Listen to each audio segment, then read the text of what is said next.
Letter 31 on our mind's godlike potential. In short, you will be a wise man if you stop up your ears, nor is it enough to close them with wax. You need a denser stopple than that which they say Ulysses used for his comrades. The song which he feared was alluring, but came not from every side. The song, however, which you have to fear, echoes round you not from a single headland, but from every quarter of the world. Sail, therefore, not past one region which you mistrust because of its treacherous delights, but past every city. Be deaf to those who love you most of all. They pray for bad things with good intentions. And, if you would be happy, entreat the gods that none of their fond desires for you may be brought to pass. What they wish to have heaped upon you are not really good things.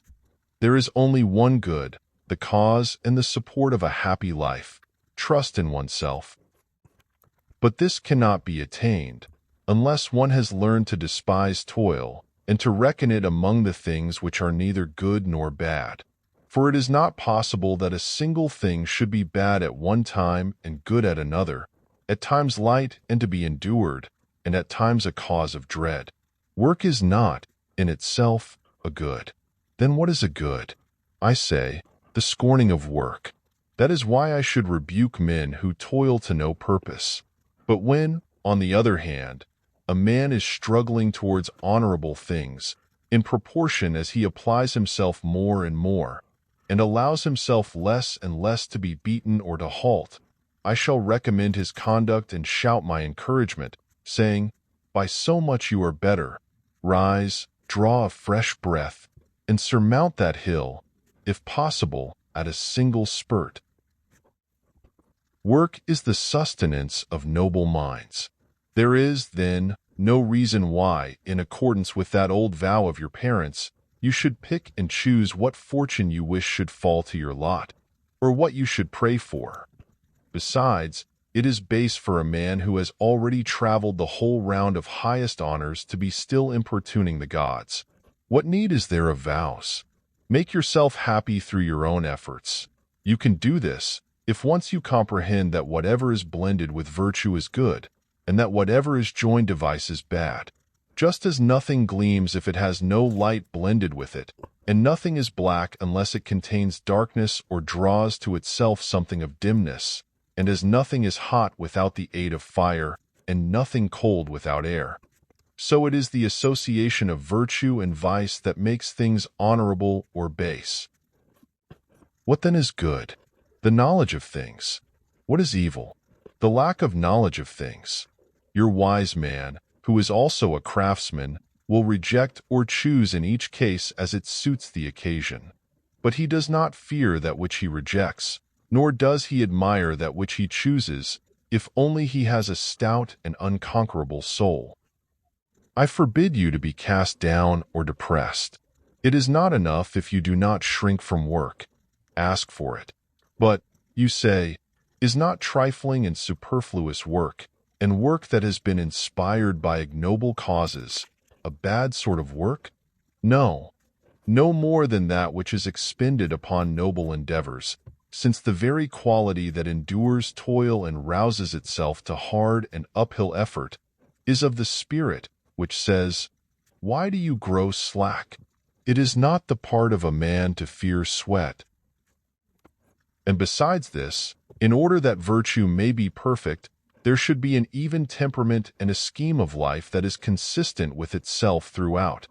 And this result cannot be attained without knowledge of things, and without the art which enables us to understand things human and things divine. That is the greatest good. If you seize this good, you begin to be the associate of the gods, and not their suppliant. But how, you ask, does one attain that goal? You do not need to cross the Pennine or Grayan hills, or traverse the Candavian waste, or face the Syrtes or Scylla or Charybdis. Although you have traveled through all these places for the bribe of a petty governorship, the journey for which nature has equipped you is safe and pleasant. She has given you such gifts that you may, if you do not prove false to them, rise level with God.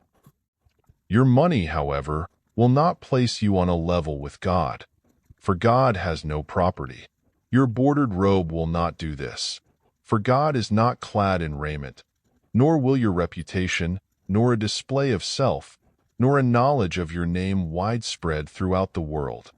For no one has knowledge of God. Many even hold him in low esteem, and do not suffer for so doing. The throng of slaves which carries your litter along the city streets and in foreign places will not help you. For this God of whom I speak, though the highest and most powerful of beings, carries all things on his own shoulders. Neither can beauty or strength make you blessed, for none of these qualities can withstand old age. What we have to seek for, then, is that which does not each day pass more and more under the control of some power which cannot be withstood. And what is this? It is the soul, but the soul that is upright, good, and great. What else could you call such a soul than a God dwelling as a guest in a human body? A soul like this may descend into a Roman knight just as well as into a freedman's son or a slave. For what is a Roman knight, or a freedman's son, or a slave? They are mere titles, born of ambition or of wrong. One may leap to heaven from the very slums. Only rise, and mold thyself to kinship with thy God. This molding will not be done in gold or silver. An image that is to be in the likeness of God cannot be fashioned of such materials. Remember that the gods, when they were kind unto men, were molded in clay.